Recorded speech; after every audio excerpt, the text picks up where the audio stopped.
Well, hey guys, and welcome back to my channel. We're making yet another bread again today. I am gonna try my hand at making some Texas Roadhouse rolls. I am making a roast for dinner tonight, so I thought that would go really well with that. And I just love a good bread, especially these rolls. Anybody who has had them with some cinnamon butter, they're just delicious. So I'm gonna bring you guys along with me, show you the process, and hopefully it works out.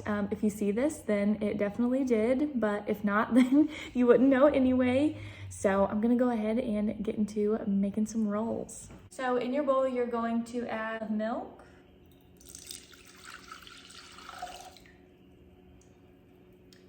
a third cup of sugar. I'm gonna mix that a little bit. All right. And then you're gonna sprinkle your yeast over the top. You can use a packet, but if you have the jar, a packet is 2 1/4 teaspoons. You're gonna wanna make sure your milk is warm and not hot because you don't wanna kill the yeast, but you need it warm enough to where it's still going to activate it. All right, and we're gonna let that sit for about 5 to 10 minutes to let the yeast get really activated and kind of foamy on top. And then while that is rising, we can start on putting our dry ingredients together. And then we're literally gonna throw it all in a stand mixer with a hook or just a bowl that you can mix together, and then you can knead it by hand. But I have a KitchenAid with a dough hook, and that is what I'm going to be using today. So in a separate bowl, you're gonna add 3 1/2 to 4 cups of flour. I'm gonna go ahead and just do 3 1/2 and then add more if I need it once the dough is coming together. And you'll also need a room temperature stick of butter and a room temperature egg. So I've just had these sitting out on the counter for a little bit. And by the time I get everything mixed together and that activates, they should be good to go. These are honestly really simple to make, a lot simpler than I thought. And I'm also going to be making the cinnamon butter with them as well. So I will show you guys that process, but I'm gonna go ahead and add all my flour into here, and then hopefully by the time I'm done with that, my yeast will be activated and we can get started on making actual dough. Sorry this is a weird angle. Filming cooking is kind of hard, but now that our yeast is foamy, I'm gonna go ahead and add it into my KitchenAid mixer, and then I'm slowly gonna add the flour in after that. And then once that's incorporated, I'm gonna add the butter and the egg and let that get all incorporated, and then I'll show you the next step.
This is what you want, a dough that is tacky but doesn't stick to your fingers when you touch it. So that is what it should look like. So I have a large bowl and I just sprayed it with some cooking spray. You can also grease it just with oil if you don't have any cooking spray on hand. But I'm gonna transfer the dough from the KitchenAid mixer into here so that it can rise. Also, you can turn on your oven if your kitchen is cold and set your dough either next to it or on top of it to leave it in a warm place to help it rise a little bit better. So I'm gonna transfer this into here and show you guys what I do with that process.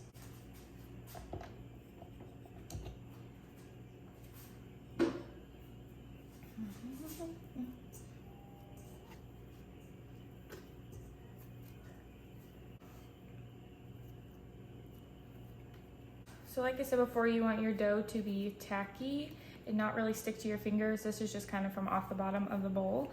But I'm gonna set it in the squeezed bowl. I'm gonna give it a turn so I can kind of coat it a little bit so it doesn't stick when it rises. And then I'm gonna go grab a flour sack towel and we're going to cover this and set it in a warm place for 45 minutes to an hour until it doubles in size.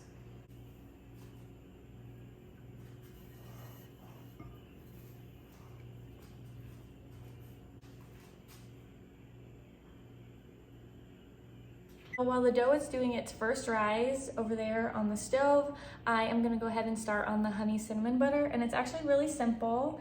So all you'll need is a stick of butter. I'm using a stick and a half just to make a little bit more, and some honey, cinnamon, and powdered sugar. So I will leave the actual recipe linked down below, but I'm tweaking it a little bit since I'm using another half stick of butter. And I'm just gonna mix it all in my stand mixer over here, but you can use a bowl with a hand mixer. It will work just as well. But I'm gonna throw all this in here and then stick it back in the fridge so the flavors can incorporate a little bit better until the rolls are done and we're ready to eat them.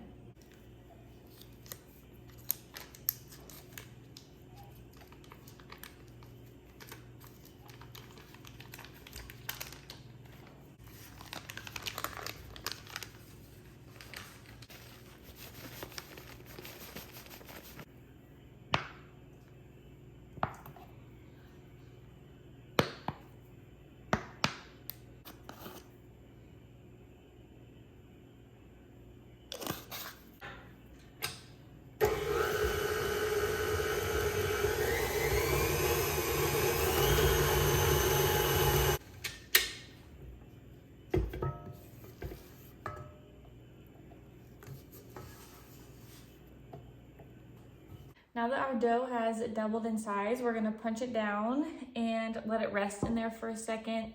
And I'm gonna get my little cookie sheets ready, and then we'll roll it out and cut it, and then it'll do its second rise on top of the stove.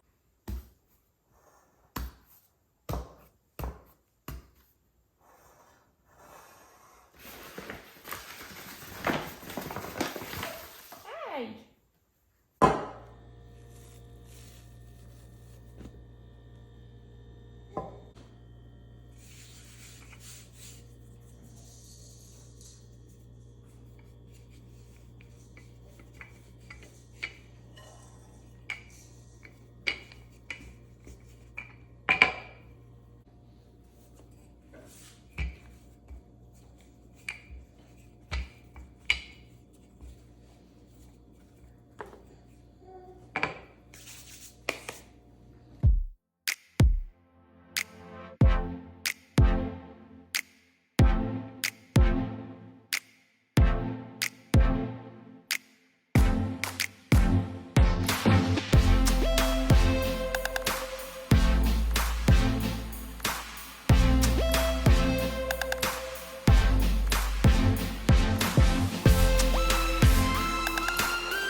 So I just got all the rolls cut up, and I think I made the squares a little bit too big, but I got 25 rolls out of them, and I think it said it yields 24 to 30. So I'm gonna go ahead, let those rise for another 45 minutes to an hour, and that kind of works out perfect because I have to start my roast and put that on in my Instant Pot.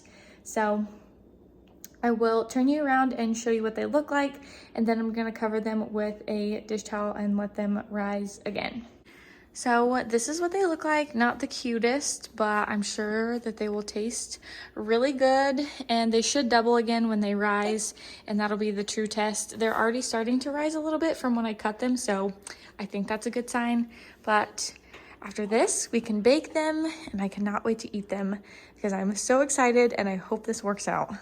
So these have been rising for an hour, and some have doubled.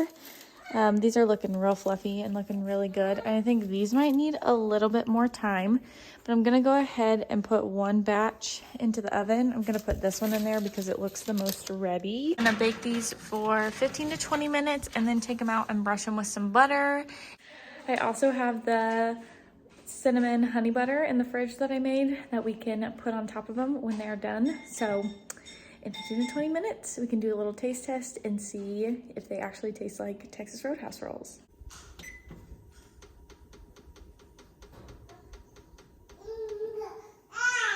I wish you could smell my house right now. It smells so good. I love the smell of like bread dough and bread baking. I really don't know anybody who doesn't like the smell of bread baking, but these rolls smell so, so good. Excuse my nasty oven on the inside, but just look at them. They actually look like Texas Roadhouse rolls, and I really hope that they taste the same.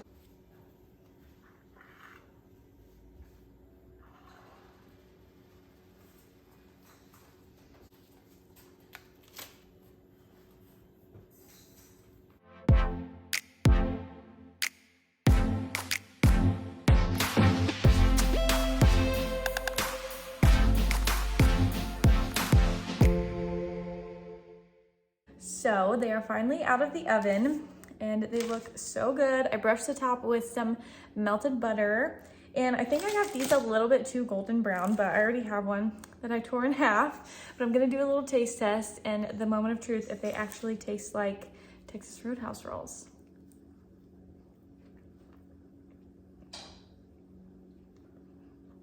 They're pretty dang close. I will say these aren't very fluffy. They're a little dense. And I might have overworked the dough a little bit.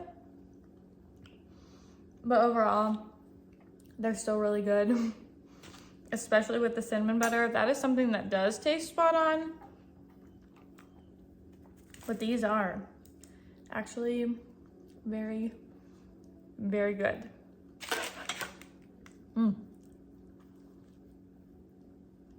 Well, I hope you guys enjoyed today's video. This was a really fun video to make, and I will leave both of those recipes linked down below if you guys want to try them for yourselves at home. I highly, highly recommend it. They were very easy to make, and the process altogether probably took about 2.5 hours or so, so not too bad. Have to do a little bit of prep before dinner, but I definitely think it's worth it, especially the cinnamon honey butter. I would make this to put on other things besides rolls, like toast or bagels. I think that would be good too. But I think I'm gonna go ahead and in this video right here, probably eat a few more of these, try not to ruin my dinner. But I hope that I will see you guys in the next one. Bye guys. That was a really good bite. Yeah, you think so too? Bye.